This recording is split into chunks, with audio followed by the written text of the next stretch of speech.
विद्यार्थी मित्रांनो, डिप्लोमा इंजिनिअरिंगला जाताना कॉलेज कसं निवडायचं हा प्रश्न बऱ्याच विद्यार्थ्यांना पडतो.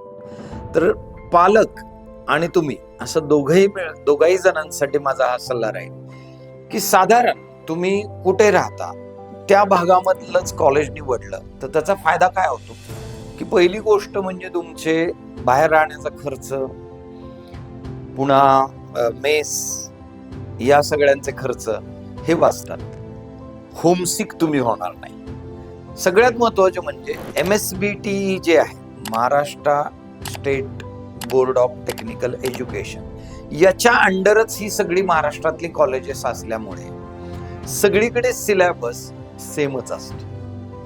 त्यामुळे तुम्ही कॉलेज निवडताना तुमच्या जवळपासचं कॉलेज निवडलं, त्याला प्राधान्य दिलं तर ते तुमच्यासाठी सगळ्याच दृष्टीने बेटर राहतं. ओके, त्यामुळे आपले स्वतःचे फायनान्शियल कसे आहेत ह्याच्यावरती वर्कआउट करून मग तुम्ही निर्णय घ्या की आपल्याला कॉलेजमध्ये जाताना म्हणजे कुठलं कॉलेज आपल्याला निवडायचंय डिप्लोमा करण्यासाठी.